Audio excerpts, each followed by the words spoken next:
I'm Jean Marie Herron, Certified Professional Organizer. Welcome to POSSE, productivity and organizing solutions serving everyone in your home office, or virtual. If you want to see my organizing and productivity classes and videos, make sure to hit the subscribe button. So welcome everybody. Welcome to this month's POSSE's Pen. This is our Lunch and Learn for the month. And our topic today is, are you listening? Listening, and the powerful use of using forms and lists for all kinds of efficiency and productivity perfection. Well, not perfection, because we don't aim for perfection anymore. We aim for progress. Progress is good enough. So I don't want to do that to anybody. And a professional organizer, by the way, is by no means perfect either. So I think everybody on the call knows who I am. For folks who might be listening to the recording, this voice is the voice of Jean Marie Herron. I am a certified professional organizer, and I own and manage a company called POSSE Partners. And what we do here is we specialize in residential organizing and workplace productivity. And I try to alternate between residential topics and productivity topics. So welcome to today, which is a productivity topic, which is going to be all about lists. And just a few things about housekeeping before we get started. I am recording the pen, so I'm going to ask that when everybody comes on, they stay muted. We'll get to Q&A in the end. I already mentioned if you have a question, go ahead and type it into the chat box. And Deborah will be not only managing my chat box, but she's sort of going to be like my tech angel guru guest speaker today. So because I run an organizing company, I need somebody in my wings to help me with all of my technology. And Deborah's the one who does that. So as I go through kind of an overview of lists and forms today, if you have particular technology questions about certain products, I bet you anything she'd be able to answer them. So welcome. We're going to go for the next 20 minutes or so with a PowerPoint presentation. I'll open up to Q&A. And next month on August 18th, our next pen is not going to be a structured meeting, and it's going to be a very, very simple Ask the Organizer. So that's going to be next month.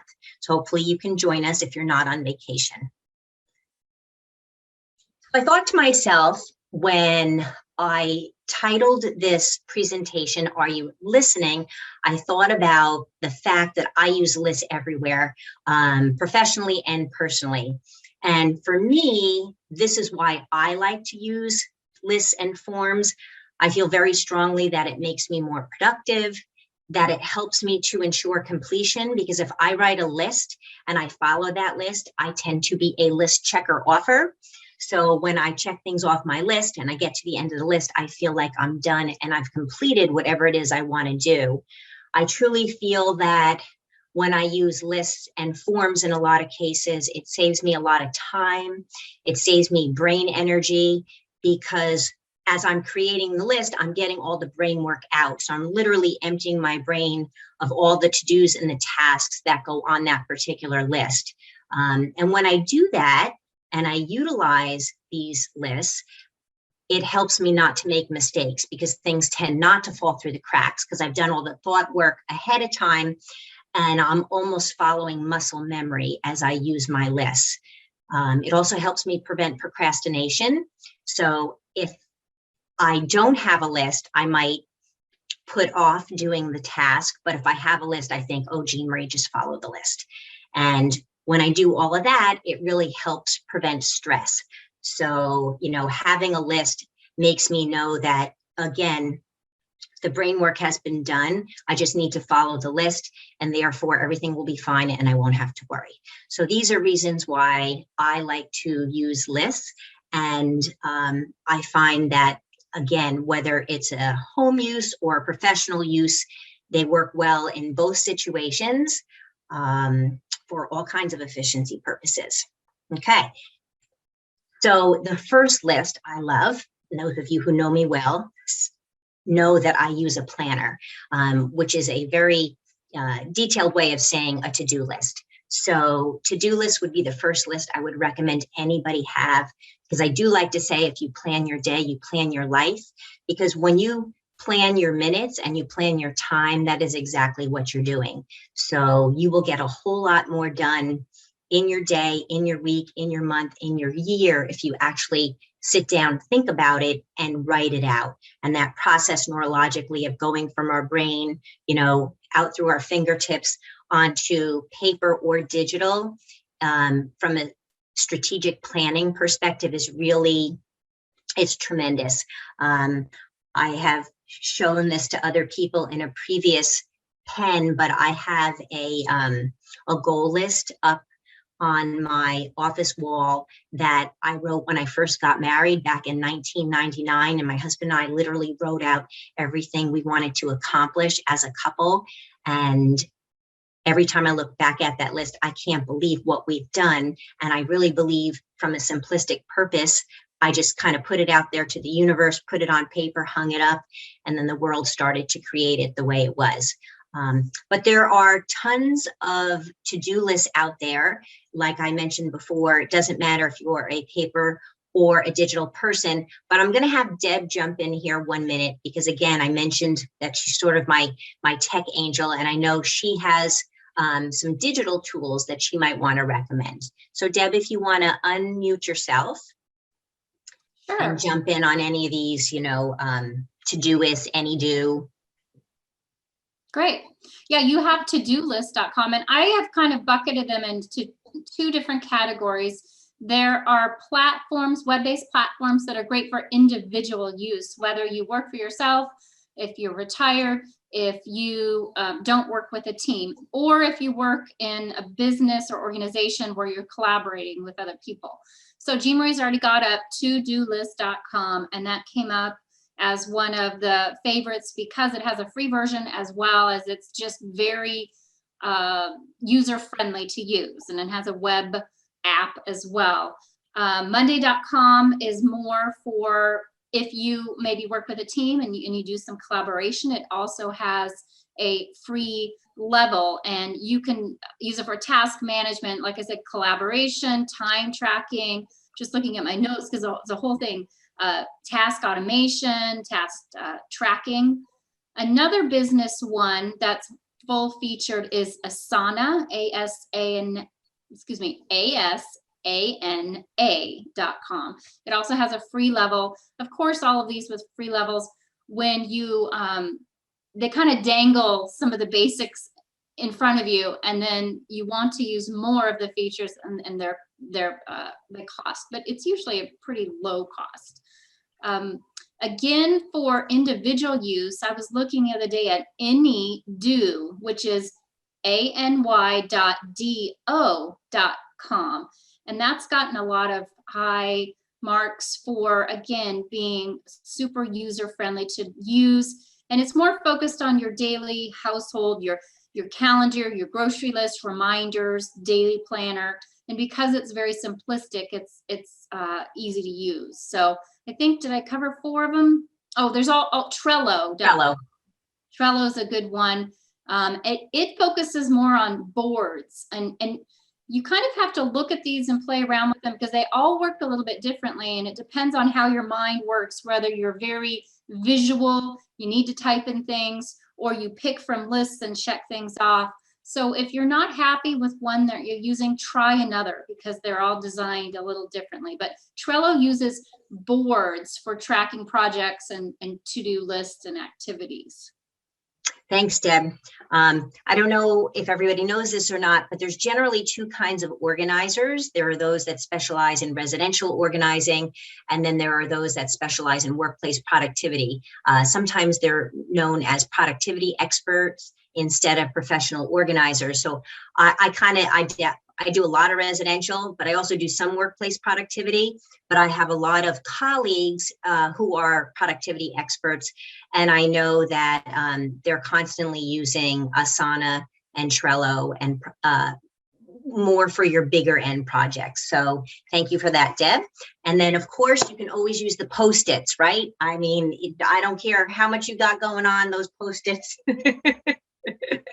Sometimes I'll work with seniors, a lot of seniors, and I'll be like, just put 3 things on a Post-it every day. What are the top 3 things you want to do so that when you go to bed tonight, you feel like you've been productive? All right, so Post-its. So there are personal activities, there are professional activities, and I love to hike when I'm not working. So if I'm not, decluttering a house, and I still want to be physical on my day off. So when I go backpacking, I have this big list. And sure enough, if I do not use this list, you can guarantee that I will be 3 hours into the woods and I'll be like, oh, I forgot my bandana. So even though I hike all the time, I still look at this list before I leave my house, because I really don't want to miss any of these things, because then I would be quite uncomfortable. So that's an example of a personal activity list. So you probably have all kinds of, hobbies and things that you like to do, a sport or what, even your gym bag. So it's really helpful if you find yourself maybe forgetting things once in a while to write yourself a list. So that's an example of a personal activity list. But you might have a professional position that also needs a list. This year, I am the secretary for the Ridgewood Chamber of Commerce. And besides your traditional role as, secretary on the board of directors who keeps minutes, I've also been asked to help as kind of a liaison with their special events. So since I'm not familiar with the board's special events, I had to write a list of everything that each special event entails. So, now I know, because I wrote a list for the farmers market, if I'm going to schedule people to volunteer to work the farmers market from the board, I know what all the tasks are. Without, writing lists of these special events, I wouldn't be able to keep up. So, list writing can help out tremendously in all areas. So that's a professional example. Shopping list, everybody knows shopping lists. In my house, nobody will ever see me go out to any kind of a store without a list, because I don't particularly care for shopping. I know a lot of women do, but I don't, and I just want to get in. I want to get out. If I hand my husband my shopping list, he will come back with 75% of what's on the list. He will have missed 25%, and he will come home with an extra 25% of nothing that I wanted, because he was being spontaneous. But even though he went with the list, he won't check the list for completion when he's on the cash register line. And then he'll get in the car or he'll come home and I'll be like, but it was on the list. So if you really want to be very productive, make yourself a shopping list. But it doesn't just have to be groceries. It could be, a list for Macy's. It could be, a clothing list for your wardrobe. I know next month I'm going to be taking my son back to college. And so I might have a back to college shopping list, because I don't want to find out, when I get up to the dorm room, that I've missed anything on that list. So it'll really help you save, time, energy, and money when you shop from a list. So that's shopping lists. And then, of course, there's the fun one, right? It's summer. We have our vacation lists. And I like to say vacation list to business trips. And I don't see her on the call today, and I don't think she would mind me using her for a little storytelling. But I have this one particular client who, when I first met her, she asked me to come over and help her because she traveled a lot for work. And when I say travel, I mean travel, like she was going to foreign countries. And she had this second bedroom in her house, and she wanted it to be her travel room, because that's how much travel she did. So when I first got there and I saw the room, things were a little bit in disarray, and there was stuff everywhere and kind of no rhyme or reason to the way the room was set up. And she said, I just want to be able to go around the whole room and pack for a business trip. And I said, okay, great. I said, do you have a list? And she looked at me and she goes, a list? And I said, yeah, like a business packing list. And she goes, no. And I'm like, okay, so that's the first thing we're going to do. And so the first thing we did was we wrote a list so that we can get everything out of her head of everything that this woman needs to do before she gets in her car to drive to the airport. So, and another tip, or a tip I'd like to mention in particular about vacation lists and business trips, is not only use the list to get yourself started and get yourself packed, but to also look at it again before you come home, because often what happens, and I will be the first one to tell you 2 mistakes, is you could easily forget to repack something on the way back. Years ago, we had gone on a trip and I didn't look at my list on the way back, and I ended up leaving, power charging station, which was terrible because I really could have used it. And then recently we'd gone on a trip, and in the hotel, it was actually it was a 2-bedroom hotel because we brought the whole family. We didn't have a closet in the master bedroom, if you will. So I hung up my husband's collared shirts in a little hallway closet that was behind the front door in the hotel. Front door, villa, whatever you want to call it. Anyways, long story short, we'd come home, and like 2 weeks later, he's like, "Where are all my collared shirts?" And I'm like, "What do you mean, where are all your collared shirts?" "I can't find my, like 3 of my favorite collared shirts." And I'm like, "Well, I have no idea." And then I realized, oh my gosh, you know what? I bet you I left them in the hotel room, the closet behind the front door, because we were all packing, and I didn't check my list. So check your list before you get back from your trip. That's very helpful. Okay, so not only do we want to use lists, but in our business, there might also be forms we use all the time.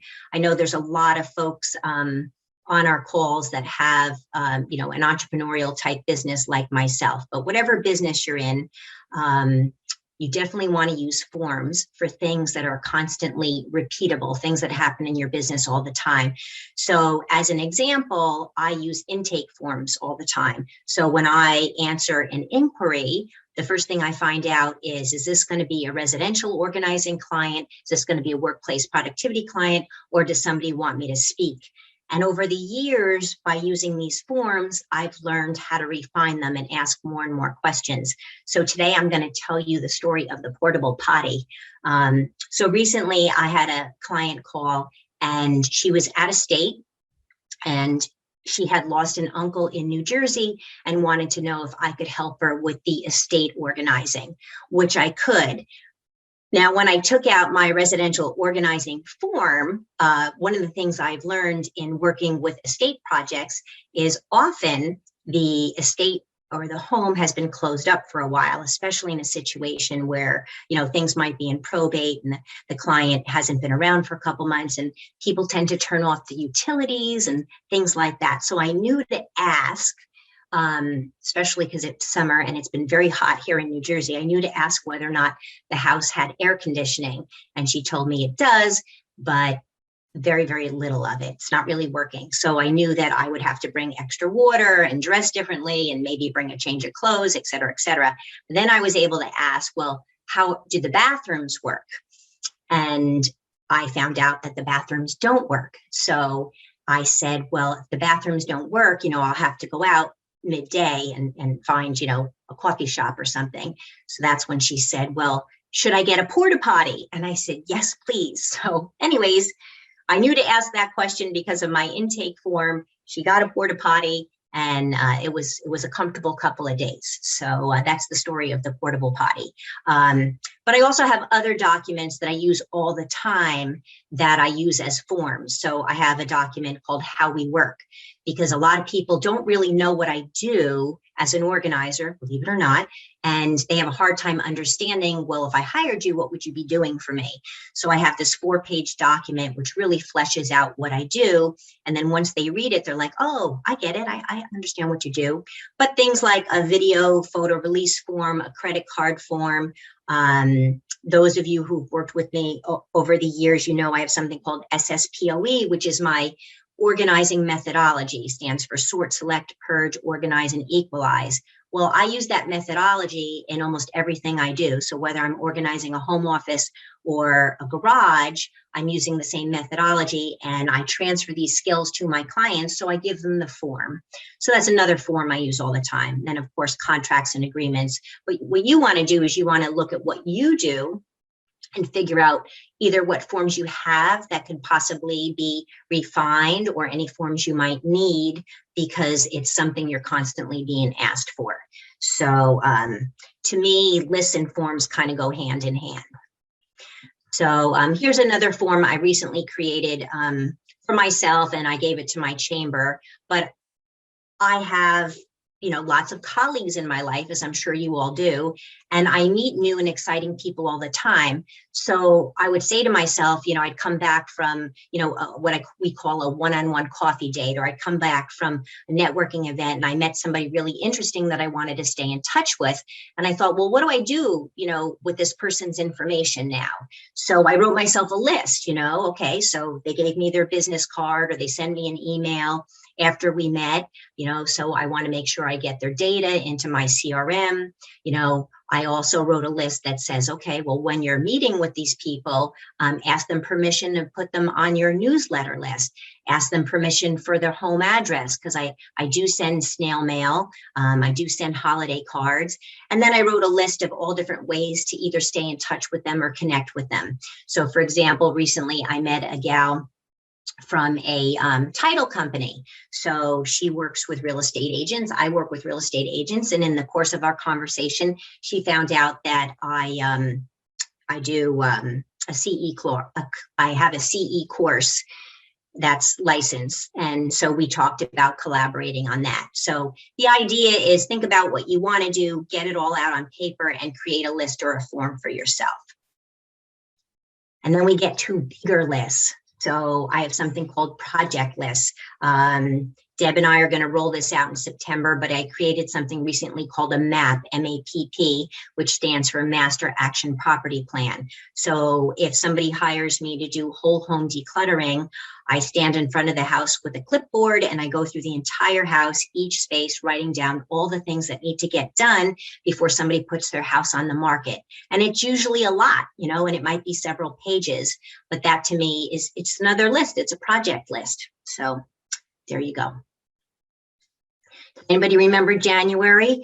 Those of you who are on the call here, we talked about goals and we had a goal list. So another kind of list that you might want to have, and I would suggest if you have one, and I encourage it, put it up someplace visually. So we talked about goals back in January. And I recently found this picture on Pixabay, and I thought it was hysterical. So I'm like, oh my gosh. So this is, outside of a bar somewhere. And obviously they're serving drinks.